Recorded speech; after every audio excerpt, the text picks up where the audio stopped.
everyone, hope you're doing well. Today it is time to have a look at the vehicle which is on offer for the Summer Quest naval side of things, and it is the IJN Haruna.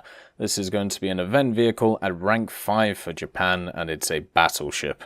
So if you want to experience battleships without having to grind through any of the tech trees, you can just do this event. All you need is 8 of the marks of distinction, and you'll be able to get the Haruna, and if you want to sell it, you'll need 10 of them to be able to sell it on the Gaijin market. So it is a hell of a big machine. This is also the sister ship of the Congo, which is very surprising that they're just sticking this in as an event vehicle. Obviously, they've heard the cries that naval is too hard to grind, and people are making too much SL compared to the RP that they're getting, and now it is time to bring in a high-tier vehicle so everybody can enjoy the wonders of battleships. Let's have a look at the history of the Haruna. The Haruna of the Congo class was laid down in 1912 and commissioned in 1915. During the First World War, she didn't see any active combat, and before the start of World War II, the ship went through 2 modernization programs, during which Haruna was reclassified as a fast battleship, where before she was classified as a battle cruiser. The combat potential of the ship was significantly increased, and it became possible to use it to escort Japanese aircraft carriers. During the invasion of mainland China in 1937, the battleship Haruna was used to transport troops. The battleship fought in the First Battle of the Second World War in December of 1941 in the Battle of Kuantan against the Royal Navy. She then was active in the area of the Malay Archipelago in operations to invade Borneo and the Dutch East Indies, going on to participate in the attack of Ceylon. In May of 1942, after serving in dock, she joined the carrier group in the Battle of Midway, after which the ship took part in the Battle of the Guadalcanal. During all the time of intensive fighting, Haruna did not receive any significant damage, and in October of 1943, the battleship was sent to defend Wake Island from American attacks. In the Battle of the Mariana Islands, Haruna received 2 hits with armor-piercing bombs. Repairs lasted until the autumn of '44, and after the Battle of Leyte Gulf, the battleship was damaged when running aground on a coral reef. While docking at the naval arsenal in Kure in July of 1945, the ship participated in the defense of the base, but as a result of air raids, Haruna received several hits from American bombers in a few days and then unfortunately sank. So looking at the characteristics of the Haruna, it's definitely going to be one of the top dogs of the game when it comes in. It has access to a really good main armament, basically 8 356mm guns. These are set in dual mounts, 2 on the front and 2 in the back of the machine. It has access to high explosive, armor-piercing, semi-armor-piercing shells, which are the standards for these larger guns.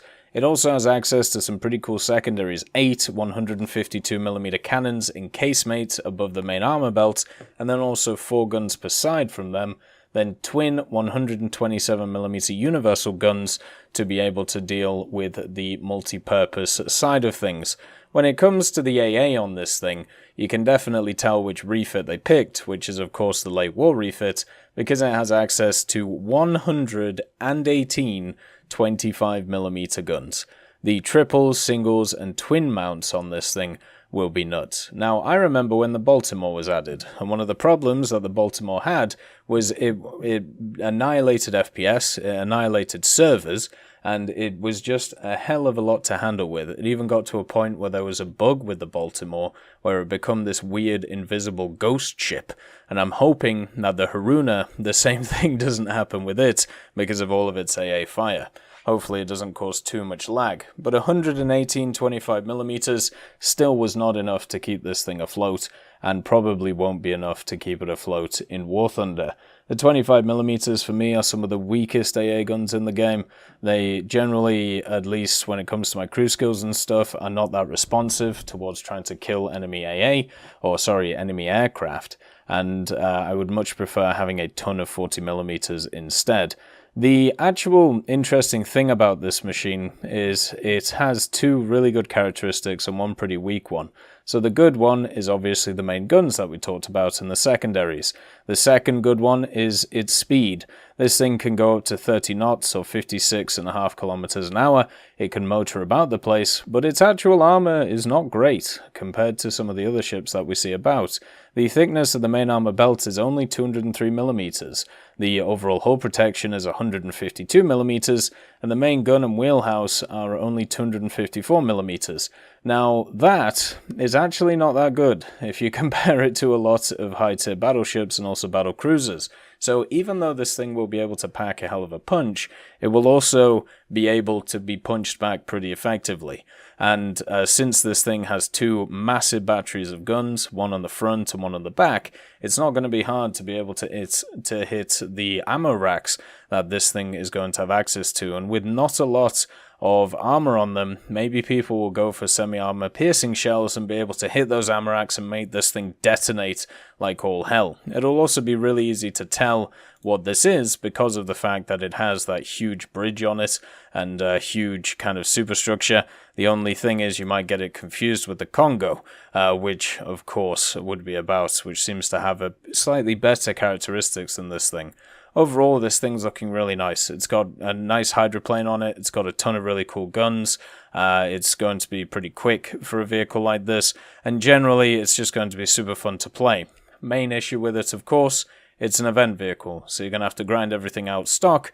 And also being at rank 5, it will only be useful for researching rank 4s and rank 5s in the tech tree. So it won't help you to get up to battleships or battle cruisers because it won't research them effectively. It will just be a nice addition to a lineup, which generally you'll see.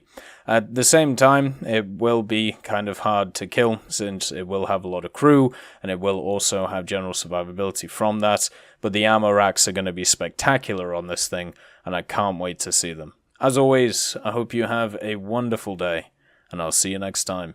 I'd just like to thank Nicholas Richardson, Elove Goat, Pyman675, Winter Scientist, Merciless Reaper, Jerry Prevolt, Megadino King, Orange Tail, Teddy, John Ryman, Universe, Ambrosius McClellan, Daniel Stanton, Moxie, B. Young, Uncle Bean, Sem Arslan, Derek R., Bareen, Lafouche, and Samuel Slick for supporting the channel.